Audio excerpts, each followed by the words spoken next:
Со прибирање на родот од земјоделските површини во атарот на селата Спанчево и Соколарци привршува и жетвата на оризот од овогодишната реколта во Кочанскиот регион. Жетвените активности задоцнија околу 1 месец, пред се поради обилните врнежи во текот на октомври и присуството на вода во нивите. Земјоделските производители се пожалија и на недоволниот број комбајни и друга механизација. Според информацијата од подрачната единица на Министерството за земјоделство во Кочани, досега жетвата на оризот во Кочанско е реализирана со околу 95%. Според сегашната динамика се очекува до почетокот на идната недела таа целосно да биде завршена. Приносот по хектар е нешто повисок од просечните 5,5 тони, но квалитетот на зрното е послаб во споредба со минатата година. Тоа значи дека рандманот ќе биде под очекуваните 50%. Негативно влијание врз вегетацијата на оризовото стебло има неповолните временски услови во периодот после сеидбата, но и 3-месечниот период со надпросечно високи дневни температури во текот на летото. Поради тоа, заедно со високата влажност на почвата во текот на жетвата, ќе се добие послаба реколта во споредба со минатогодишната, додаваат од подрачната единица на Министерството за земјоделство во Кочани.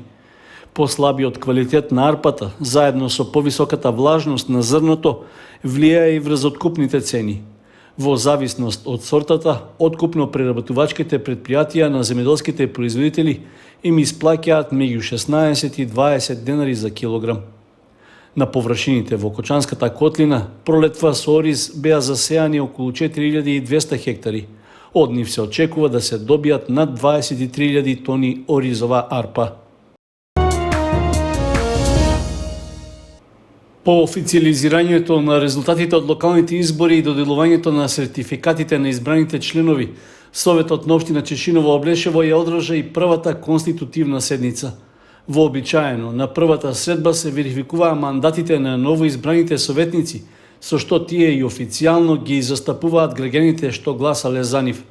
Во рамки на дневниот ред се најде и точката за избор на председател, за што единствен предлог бил Орце Митров од Движењето Одлучно за промени, предводено од ЛДП и ДОМ.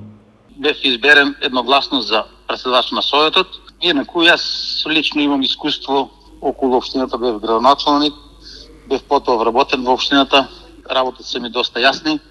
Значи, но сепак и самите советници што беа изберени, сите 10 со мене 11, размислуваа дека најмногу јас можам да допринесам и да го водам Советот, затоа бев поддржан едногласно, значи без друг предложен, јас бев единствено предложен. Во нашата општина од секогаш, иако бев градоначалник, значи не се така групираа советниците, помалку се групираа политички, отколку по населени места. Значи, кога дојде некој проект за некои две населени места што поврзува дали пат, дали водовод, канализација, значи обично лева и десна страна, едни на други си дава поддршка. И со градоначалникот очекуваме добра соработка, за сега добро стават работите и тој сами кажа дека очекува соработка со Советот, дека нема да има обструкција од Советот.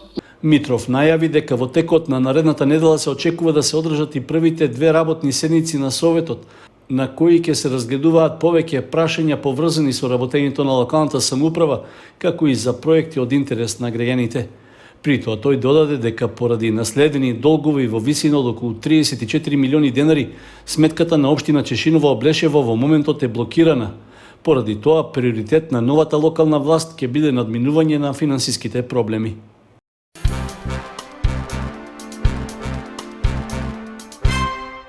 Локалната самоуправа на Кочани го завршува проектот за уредување на крак од улицата Роза Петрова со паркиралиште во непосредна близина на стамбениот комплекс во населбата Калиманова глава. Стручните служби од општината известуваат дека деновиве се работи на асфалтирање и оти досега е поставен асфалт на околу 80% од површината што се уредува. Заради оформување на местата за паркирање, предстои изградба на ниски оградни ѕидови.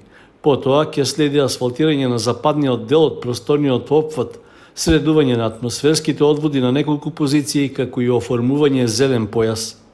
Со проектот за уредување на кракот од улицата Роза Петрова ќе се подобри функционалноста на површина од околу 3000 метри квадратни.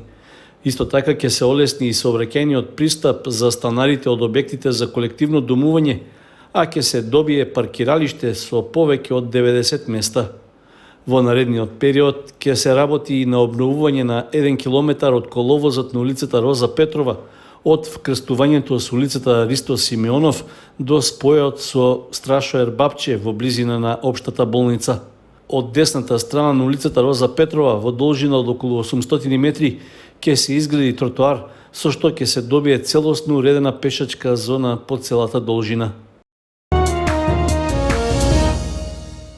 Председателот на Општинскиот комитет на ВМРО ДПМН од Кочани, Мирче Стојков, одржа пресконференција на која се осврна на писмениот допис до јавноста, што во четвртокот го испрати Општинската организација на СДСМ од Кочани, а што се однесуваше за изградба на објект на Соговските планини, за кој нема добиено градежна дозвола. Опозицијата СДС, откако ја изгуби власта, започна со хистерични реакции и небулози, кои допираат далеку од фактичката состојба и реалност. Исто така, опозицијата го злоупотребува името на ВМРО ДПМН како општинска организација за да креира лажна слика за промените и проектите кои доправо доаѓаат. Почитувани господа од СДС, големо благодарам за вашата последна реакција во која потенцирате забрана за градба на објект во заштитено подрачје. Сега народот навистина гледа дека законот важи за сите граѓани, без разлика на партиската припадност. Нема привилегии за било кој партиски поединец. На оваа ситуација вие не сте навикнати, бидејќи порано во Кочани се градеа објекти како хотели и плантажи кои не се легални. ВМРО ДПМН јавно ги повикува сите институции да го испитаат случајот во врска со нелегалноста на претходно споменатиот објект.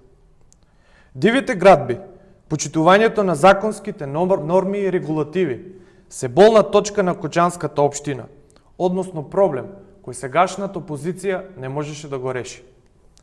Зошто не ги запревте дивите градби на Трајаново трло, кои растеа како печурки во ваше време? Зошто не ја сопревте кражбата на струја, која намерно ја дозволувавте за партиски гласови? И за на крај, зошто не го критикувате вашиот партиски лидер, кој во неговата политичка кариера направи илјадници скандали и форми на криминал?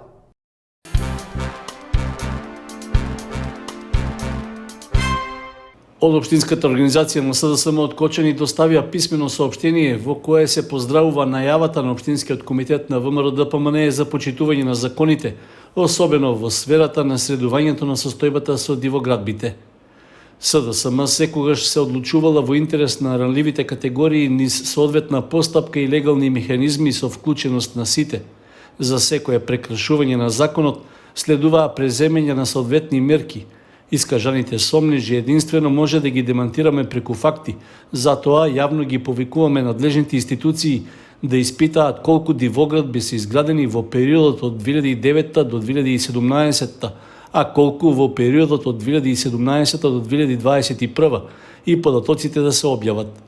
Да, го поздравуваме потегот со кој вие ДПМН направивте еден мал чекор кон страната на законот, а се прекршува од лице кое беше вклучено во промоцијата на нивно почитување, односно со директно лажење на граѓаните да се стигне до некој глас повеќе. Се уште не одговоривте на конкретно поставените прашања, во чија собственост беше објектот кој се градеше, дали собствениците беа директно вклучени во кампањата на Љупчо Папазов, дали собственичката е вклучена во аферата превоз на ученици 2012-2017, зошто проектите кои беа започнати веќе трета недела се во застој. Ова ли се промените кои ги ветувавте, стои во писменото соопштение од Општинската организација на СДСМ Кочани.